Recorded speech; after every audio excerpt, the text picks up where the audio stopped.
I'm going to go ahead and get started, and feel free to throw those questions in as we go along.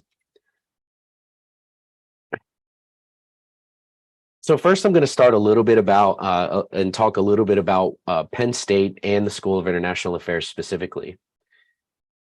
So some quick SIA Fast Facts, and from here on out, I'm going to call the School of International Affairs SIA. It's a lot easier for me to just get through.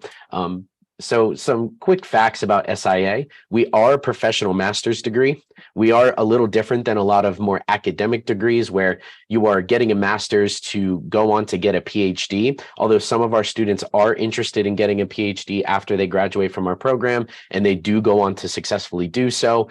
We do focus on helping our students get skills so that they can go on to get great jobs in the field post-graduation. So we are professionally oriented, and you'll learn more about that as we go on throughout our time here. We are also a member of the Association for Professional Schools of International Affairs, APSIA. The association, or APSIA, we'll keep that short as well. APSIA is the preeminent organization for schools of international affairs in the United States and globally. There are some international schools in this consortium. So within APSIA, it's really difficult to be an APSIA school. You have to be really prestigious. You have to have a rigorous curriculum with great faculty and a lot of other programming. And so us making the cut makes it obvious that SIA is a top school for international affairs within the US and globally. We're one of just over 35 schools within the consortium, and we're a really proud member of that group.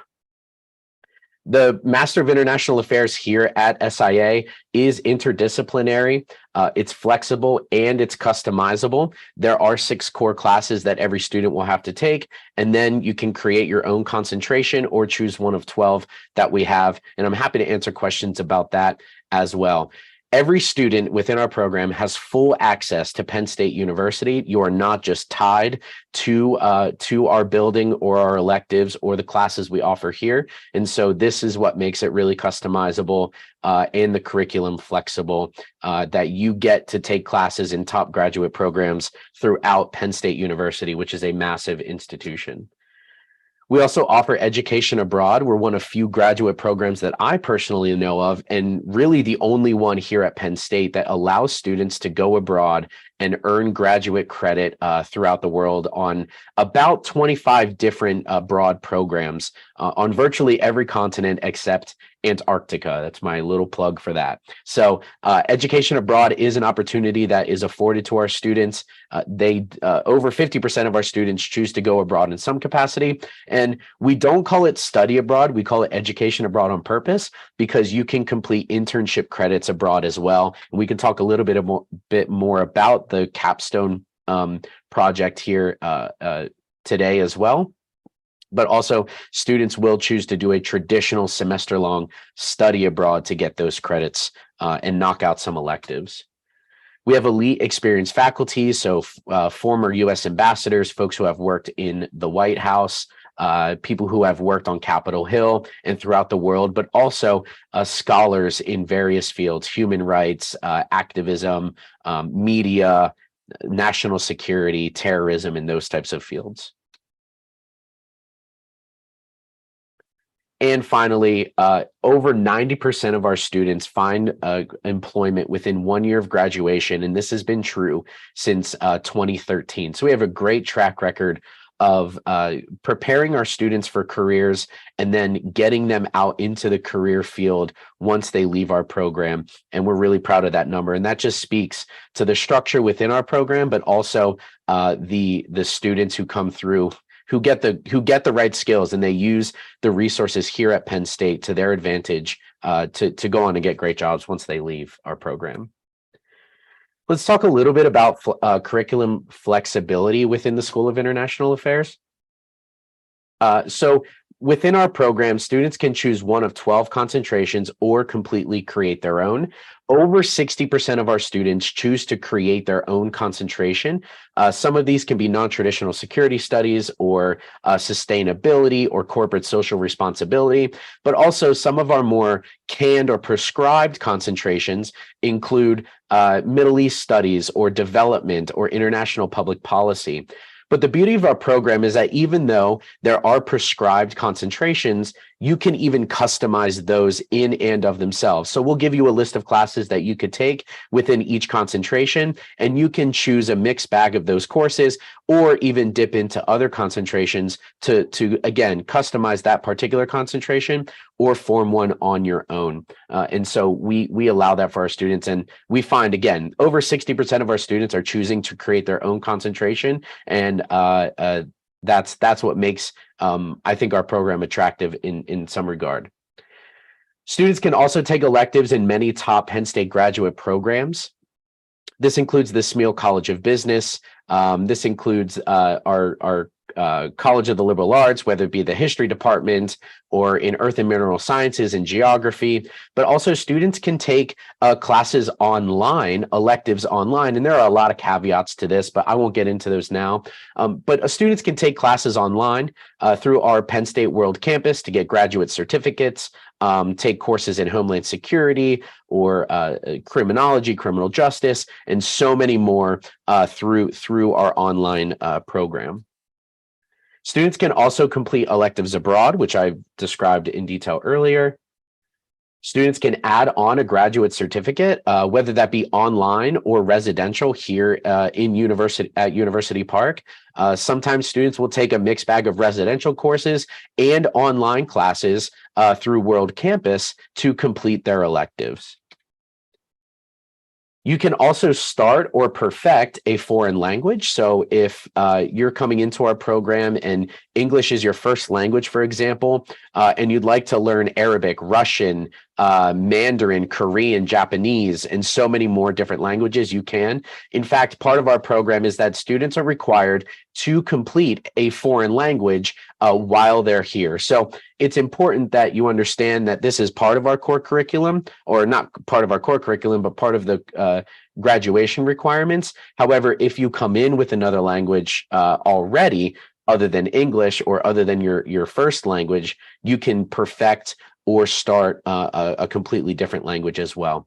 Sometimes students will come in knowing some Arabic and they want to just get even better at it. Some people come in not knowing any Mandarin, but they know that they want to work on Chinese foreign relations, for example, and they want to learn Mandarin. So just some examples for you.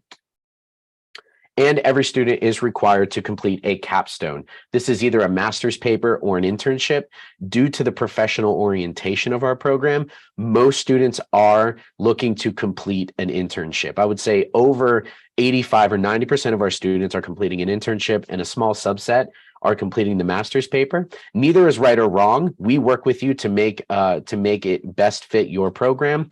But again, most people are choosing the internship, and we have a director of career services who is willing to help you navigate the internship landscape, put together your cover letters, resumes, interview prep, and all of these different types of things so that you're best prepared to get the internship and complete this part of our program. So why Penn State? Let's talk a little bit about Penn State University in and of itself. Penn State is a top 100 global university according to US News and World Report and topuniversities.com.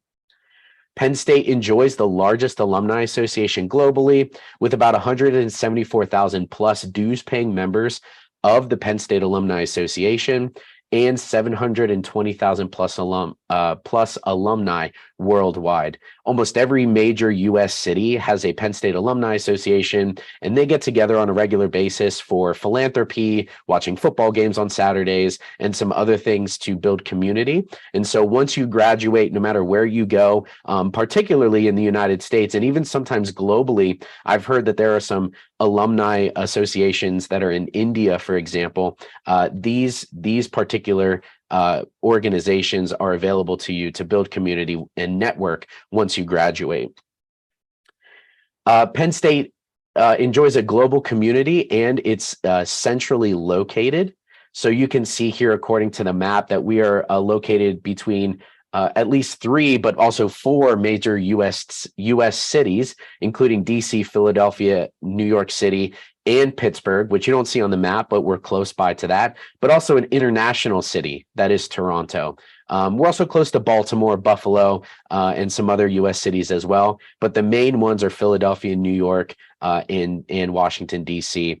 These seem to be hubs of international affairs and public policy, and students are interested in going into those fields in those cities once they graduate. D.C. seems to be the biggest draw for our students.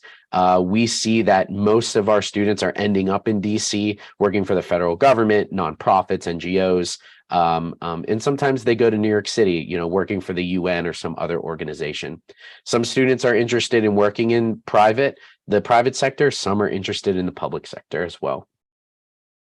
We do also take our students to DC and New York every fall and spring, respectively, for career exposure trips to meet with employers, to meet with our alumni, and to get exposed to these cities so that they're ready to take them on once they leave our program. And then here are some other quick facts about Penn State and the local community. State College is a very safe town to live in. You can see here that it was ranked 8th among best college towns in the United States. It's a very large university, so there are 46,000 students here at University Park. It's very international, student friendly. You can see 9,000 international students here at University Park, and we're constantly ranked within the top 25 universities in the US for international student enrollment. So why SIA? Well, first, and I mentioned this before, is that SIA students have full access to an excellent university. It is a tier 1 research institution with lots of opportunities here on campus, many student organizations. It's international student friendly. It's very inclusive and diverse. And there are a lot of avenues for networking here on campus. You get to enjoy, once you graduate, being a part of the largest alumni association globally, which means that you'll have the opportunity to network no matter where you go in the world. I'm sure you can find a Penn Stater. I have personal stories of randomly meeting Penn Staters in Istanbul, and other stories about meeting Penn Staters all over the place. So this is one of the true benefits of being a Penn State student and then a future alumni. You get support here from every angle as an SIA student. What does this mean? Well, first, we have a 3-tiered advising approach. So every student gets a faculty advisor, an academic advisor, and a career services advisor as well. We also have peer and alumni mentorship. So every first-year student gets a peer mentor, which is a second-year student who can help you integrate into graduate school life to learn a new city, state, country, as well as a new university, and help overcome things like imposter syndrome, bridge gaps between first and second year students, and to help you integrate into our community. This is really special for first generation graduate students, which we welcome and we support them throughout their journey. We also have alumni mentorship. This is an opportunity for first year and second year students to be matched up with an alumni from the School of International Affairs to help build that resume. They can help you navigate the networking landscape, the career landscape, and just be a support for you throughout your time here at Penn State. Again, we offer education abroad. This is a really a key marker of our program. Again, over 50% of our students engage in some abroad activity, whether that be for internships, traditional study abroad, sometimes both, and embedded programs, maybe over spring break, winter break, Thanksgiving break, and some others. Again, networking through the Penn State Alumni Association and our School of International Affairs career trips. Again, we take our students to DC and New York every fall and spring.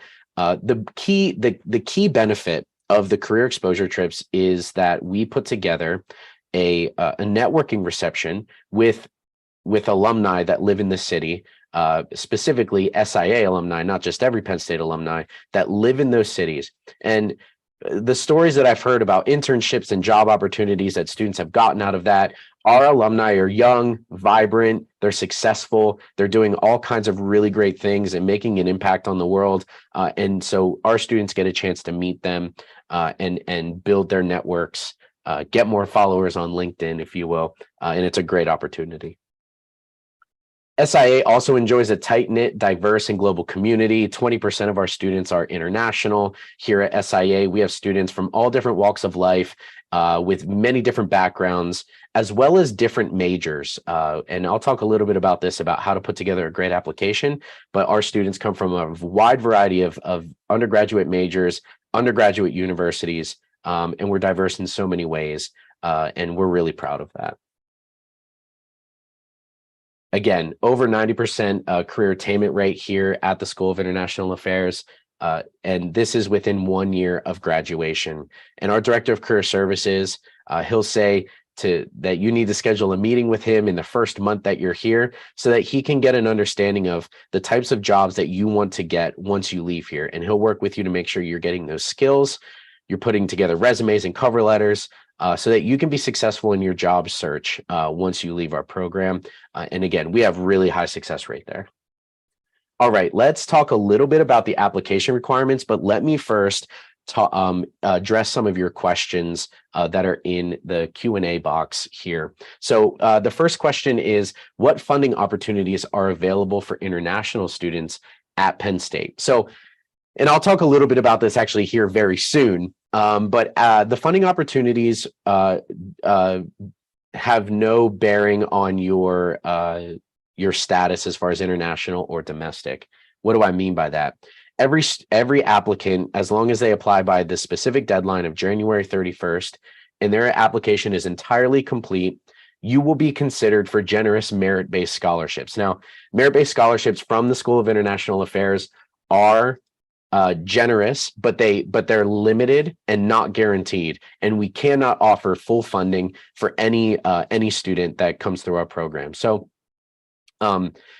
one thing that I'll suggest to everybody here that's listening is, if you do apply and you're admitted and you do earn a scholarship, you should expect that you'll need to find external means of funding through loans, sponsorships, scholarships, fellowships, out-of-pocket expenses to pay for the remaining of tuition and living expenses while you're here. So it doesn't matter if you're international or domestic here in the United States, you'll still be considered the same for merit-based scholarships. Thank you for that question. The next question is, I would like to know about all the master's programs available at Penn State. So to be really clear, and this may mean that some of you drop off here, but we only offer a Master of International Affairs program within our school. Unfortunately, I can't talk about programs outside of the Master of International Affairs. I can only talk about the Master of International Affairs program. If you are interested in another program here at the university, I highly encourage you to reach out to them directly. They'll be able to assist you much better than I can. The next question is, will the flexible curriculum allow us to learn 2 languages instead of 1? Perfecting one, for example, perfecting one language, but also starting an entirely new one. Yeah, I mean, typically students really only take 1. You could take 2 if you wanted to. That would be a lot of work. Graduate school does require a different level of focus than many undergraduate programs. So I would say that yes, you can do that. However, with the caveat that if you decide to attend our program, some other things may have to be true, meaning you don't really need that language to complete our program, because you have another one and you're just kind of taking another one for fun, for example. You may have to take summer classes. Time is short. It's only 2 years. We are a 42 credit program. And languages do add on to the level of work you'll have to complete. I'm not saying it's impossible, but something to work out with our academic advisor if you decide to join us in the future.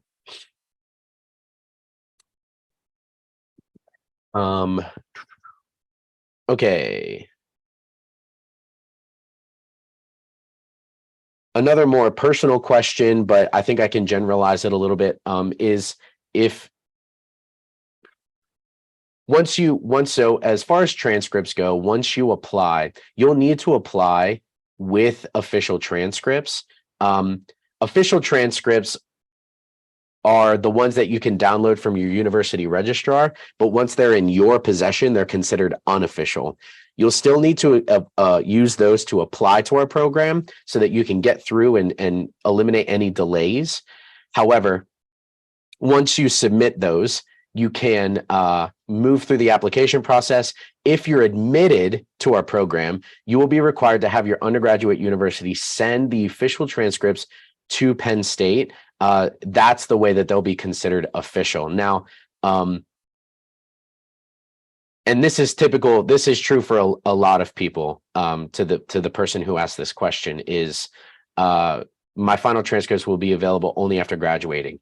This is typical for a lot of people, for virtually everybody who applies to our program, right? Because most people apply when they're seniors and they don't have their grades in. So in any case, that's fine. Just apply with the official transcript, and then you can and send in your official transcripts later from the university. I hope that makes sense. Okay. I really love these questions. I really appreciate it. I'm going to move forward with some of the application requirements because I do want to get through this, and I will get back to your questions here in a moment. But thank you so much for submitting those. So here are some important deadlines. First, in order to be considered for merit-based scholarships, you must apply with an entirely completed application by January 31st, 2024 by 11:59 p.m. Eastern time. There's no flexibility on this deadline. You need to have your application entirely complete. This means making sure your letters of recommendation are submitted. This means if you're an international student, you have all documents that need to be submitted upon application. Sometimes international students are required to submit their degree certificates or transcripts and some other documentation. International students must make sure they also have official IELTS or TOEFL scores submitted to the application as well. This is super important, and reach out to us with any questions regarding submitting your official language scores, and we can help you with that. Once your application is complete, we can begin to review it and send it to the committee for review, so that we can give you a timely decision. What am I really saying? Don't wait until January to apply. Apply now. If you're looking to apply to our program for fall 2024, do not wait. You can put together all of your application materials, for example, by January 1st, and your letter of recommendation, something happens in their personal life and they can't submit it for you until February 15th. That puts you out of the running. So make sure you apply now so that you give recommenders enough time. We really recommend that you make sure that they have enough time to submit that on your behalf. That's super important. And so that you have all of the other materials submitted in a timely way. So I really encourage that. And that's my speech on the merit scholarship deadline. Our final deadline for admission, though, will be March 21st. Now, I'm not saying that scholarships won't be available by March 21st, but it's highly unlikely. It just depends on where we're at in the application cycle. But I will say, for absolute best consideration, January 31st, you're likely not going to be considered for merit-based scholarships if you apply by March 21st. After March 21st, again, merit-based scholarship consideration is highly unlikely, and you will be on a rolling admission based on seat availability within the program. So how to apply? First, you need to visit our website, which I've put here. I've also put a QR code at the end of the presentation that you'll be able to scan so that you can go directly to our application to save it for future reference. This is where you'll see all the requirements. So I'm going to run through some of the requirements pretty quickly here, but it's on you to make sure that you go onto our website to check out all the requirements. Here are the requirements. You'll need to submit a current resume or CV. So make sure your resume is tailored to graduate education, and whatever that means for you. Sometimes putting professional experience at the top, sometimes putting your education at the top. Work with your campus's career services or someone who can help you tailor your resume, and that will be the best way to make it look really good. You'll need to submit official transcripts, and I went over this in detail earlier. You'll need to submit a statement of purpose. There are 2 prompts on our website. You must pick one and follow that. Our statement of purpose is about the size of a cover letter. 500 to 750 words is the typical statement of purpose.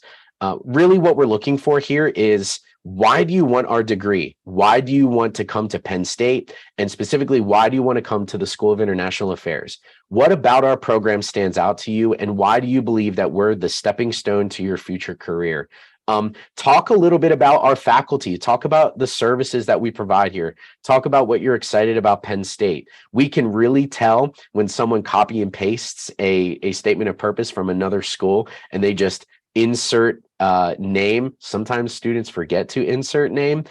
So really make sure you've done your homework about us. This is your chance to really show us that you sincerely want to be at SIA at Penn State. So the statement of purpose is really, really important. I suggest that you take a good time on it, that you really focus on it, and that you write it really well.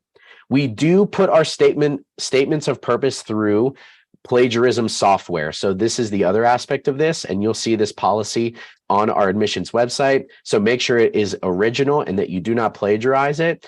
You don't want to be caught plagiarizing. Otherwise, we reserve the right to deny admission to any student who or any applicant who plagiarizes their statement of purpose. We do need the contact information for 2 recommenders. For letters of recommendation, I do recommend having at least 1 faculty member or professor write a letter of recommendation for you. The other one can be someone who is a supervisor or another faculty or professor, or someone who can speak to your work ethic and how well you do in the classroom and these types of things. We do have a set of questions, supplemental questions at the end of the application that are extremely important, so you'll need to complete those as well. For international students specifically, you do need proof of English proficiency. This is either the IELTS exam or the TOEFL exam. And I did see some questions about English waivers for the English proficiency exam. Unfortunately, we cannot offer waivers. However, Penn State does have a list of countries where students get degrees from that no longer need English proficiency. That is on our admissions website webpage. So please take a look at that. So that you can understand if you need to take the TOEFL or IELTS exam. Unfortunately, there's no way around this. We have to require English proficiency exam scores from countries outside of that list. For international students, again, your undergraduate degree must be comparable to a U.S. 4-year bachelor's degree. Let's talk about tuition quickly. So for out-of-state and international students, this is what the billable and non-billable expenses look like. Let me throw this caveat in here really quick because the tuition in the fall and the spring is different. For fall, that is based on 12 credits. Typically, students will start by taking 12 credits in our program, or 12 credits in the first semester. Full-time is 9 credits. Once you get up to the 12th credit level, there's an added tuition from 12 to 18 credits. It remains the same. So in the fall semester of 2024, for example, this would be your tuition. And then in the spring semester at the 9 credit level would be the $16,227. That would be at 9 credits. Now, a lot of students are ambitious. They want to take as many classes as possible. So typically students are just taking 12 to 18 credits per semester in each semester. And so I just wanted to show you, though, the difference. In order to just maintain full-time status, you only need 9 credits.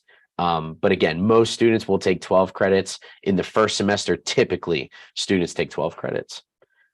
International students, please be mindful. In order to receive your I-20, you need to submit a financial guarantee, and I will show you that on the next slide. If you are a Pennsylvania State resident, the tuition is as such. And again, you'll see that in the fall semester at 12 credits, that's the tuition level. In the spring at 9 credits, that is the tuition level. And so feel free, I'll give you 3 seconds to take a screenshot of this. There are a lot of caveats on the next slide that I want to talk about, and then we'll hopefully get to the rest of your questions. All right, moving on.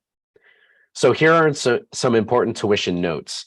These are the rates for the 2022-2023 academic year. I'm sorry, the 2023-2024 academic year. We won't know the 2024 academic year tuition until July of 2024.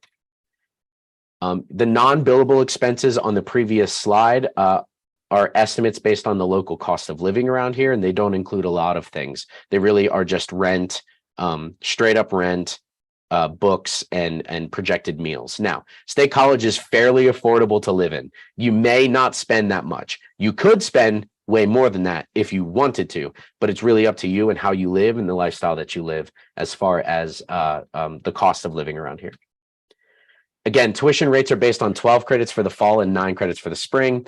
International students must meet the financial guarantee. And I actually think that number is wrong. I think it's $59,600, not $50,600. So I do apologize for that mistake. The financial guarantee is $59,600. International students, if you can't meet that, you will not be able to get your I-20. You can use your scholarship if you earned one against that total, but you'll work with our international programs office to put all of this together. But I did want to give you this information now. And again, it's $59,600. I do apologize for that typo. All of this is on the international programs website as well. Okay, let's talk about scholarships. Over 70% of admitted students receive some form of scholarship from the School of International Affairs.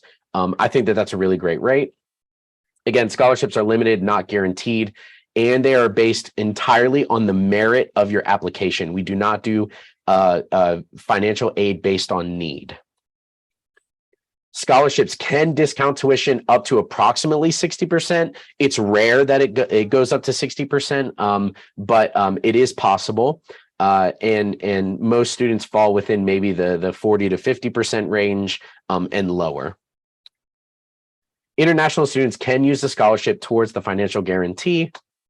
There are no fully funded scholarships available at the School of International Affairs. And there are no graduate assistant or TA positions within the School of International Affairs.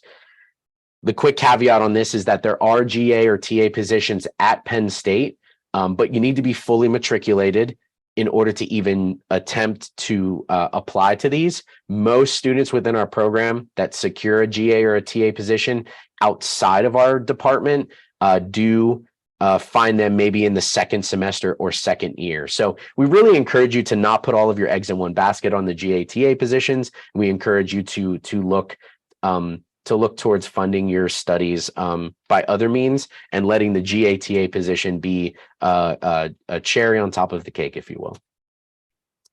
And really, that's the end of my presentation today. I really encourage you all to connect with us. We do virtual visits. You can email me, you can text me, you can call me, scan the QR code for the apply page so that you can get all of the information I just went over regarding the application. And I'd really like to get to your questions. So there are a plethora of questions through here right now, and I'm going to go through those immediately.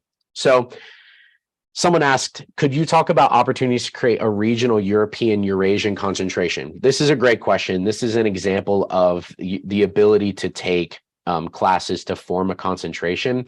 I'm trying to think of a particular department on campus. Obviously, within the College of the Liberal Arts, there are political science classes, history classes, and other departments within the College of the Liberal Arts. You have to forgive me, I'm forgetting some of them, where you could absolutely begin to form a concentration around your particular interest. It's funny that you bring up the European Eurasian concentration because our new director, Dr. Mitchell Smith, who just came from the University of Oklahoma, his expertise is in European affairs. And so he is someone that maybe you can lean on if you decide you want to come here as far as those studies. So that's a great question. What I usually tell people in this particular scenario is Penn State's so big And there are so many different opportunities here to create your own concentration. You can virtually create a concentration of anything you're interested in. And so that's one that you could do. So thank you for that question. Are there any assistantship positions that I can apply for? Again, not within our department. There may be some outside of our department at Penn State, but I would not apply to our program saying I'll just get one in another program. That is not a great recipe for success. I would say do everything you can to get here and apply for them once you get here, but don't have the expectation I'll just get one, because it's rare, because they're extremely competitive. Is there any application fee waiver opportunity? So we do have one that will be coming your way for joining us today. So you'll see that come to your email.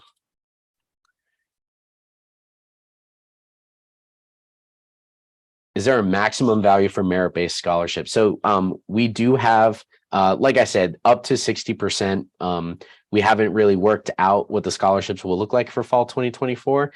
So I can't give you an exact number, but historically, about 60% of discount in tuition is the maximum that we're able to offer. Is there any scholarship for GPA 2.9 out of 4? So we review our applications holistically. Strengths in one area can outweigh weaknesses in another area. For example, if college was started off tough for some people and their GPA is low, maybe they have great professional experience, or they showed improvement throughout their college career, and it just didn't quite make a certain GPA level. Tell us about that in your statement of purpose or in the additional comment section of the application. And we'll be able to see that as we review applications. And I want to say that that scholarships are widely distributed for a lot of different reasons. And so we want to make sure that your application is really, really good, because there could be a possibility for a scholarship for you. Maybe not. Again, there are no guarantees. So apply, do really well in the application, and we'll see what it looks like. Is there a breakdown of out-of-state tuition? So actually, I did have a slide up there. So if you want to go ahead and screenshot that, and that's your breakdown, as long as you're still with us. And the last question I have here is, I want to know if PTE, the Pearson Test of English, Duolingo, is accepted or not for MS programs. So first of all, we don't have an MS program. We just have a Master of International Affairs, and the Penn State Graduate School does not accept the Duolingo English test in lieu of the IELTS or the TOEFL exam. You must submit IELTS or TOEFL exam scores.